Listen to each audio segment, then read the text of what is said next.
Assalamu alaikum, welcome back to my channel. Today I am here with another interesting DIY, that is decoupage on this box. I'll be using this box to make an organizer and I'll be doing decoupage on this box.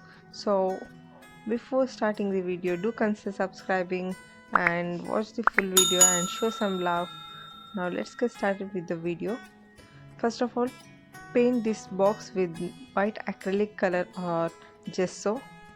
Here I have given nice two coats of gesso so that the base is covered with white, so I can do the my desired color. Once the base coat is done, let it dry. Now I'll be sticking the inner part of this with a glue.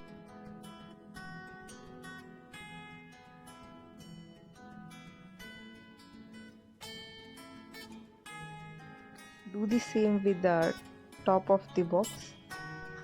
Once the gluing part is done, now let's start with the actual process. I have taken this printout and tearing this. While tearing this printout, be careful. You shouldn't use the scissors. You should use your hands. We don't want a perfect cuts. We want a uneven cuts. When the cuts are uneven, the perfection of the decoupage will be good. More the imperfection of paper, more the perfection of the last finishing. You can use any print. I have taken this print from internet.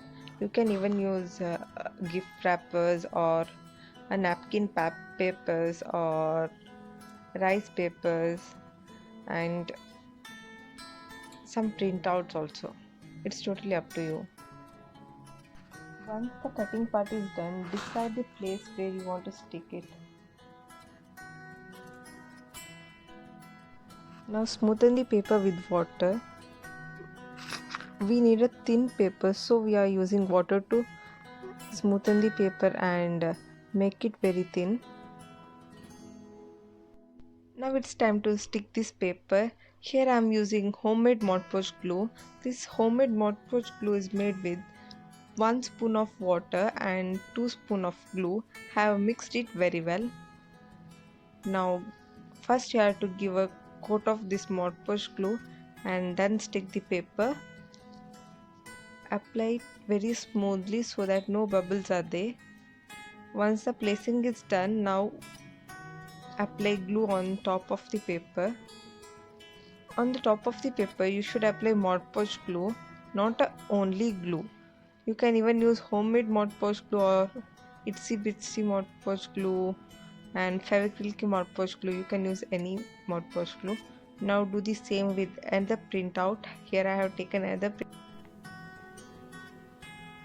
Now it's time to color.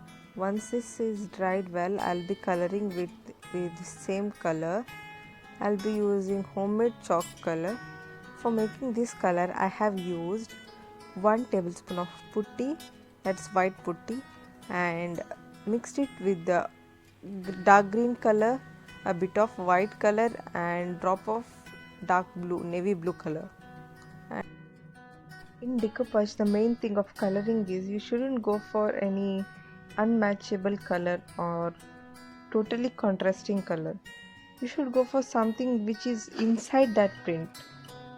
You should choose the color which is inside that print so that it suits the decoupage paper and it doesn't look you have placed something inside that.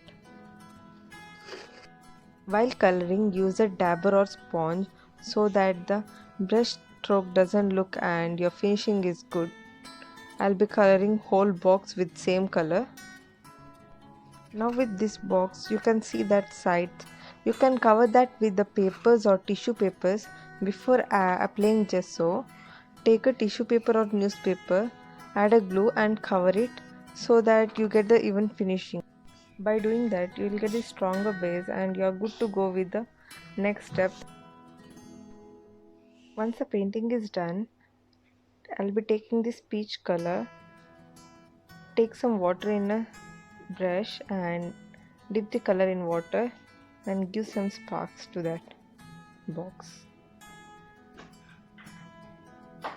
I'll be taking green glitter pen and I'll be highlighting the leaves with green glitter pen. You can even use a pearl drop to do this process. I'll even highlight the flowers using pink glitter pen. And I'll be adding some dots to the flowers so that it will be highlighted. While highlighting, you'll actually have fun doing this. I have highlighted all the pink flowers using pink glitter pen. Now I'll be highlighting these yellow flowers using yellow glitter pen. Now I'll be placing some stickers randomly, yellow and green stickers, because the yellow and green is available in this print, so that I'll be using yellow and pink glitter. Now I'll be using watercolor and highlighting those flowers using watercolor.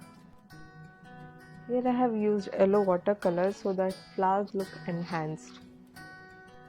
I'm just giving a shading of yellow watercolor.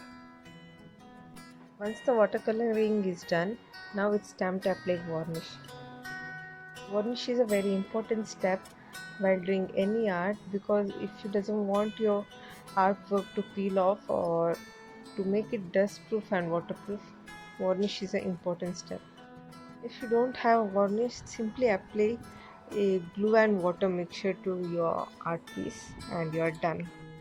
It would be a temporary substitute for your varnish. That's it for today. Hope you like this video. If you have liked, please do consider hitting like button and do comment and do subscribe my channel. Thank you for watching. Assalamu alaikum. Jazakallah khair.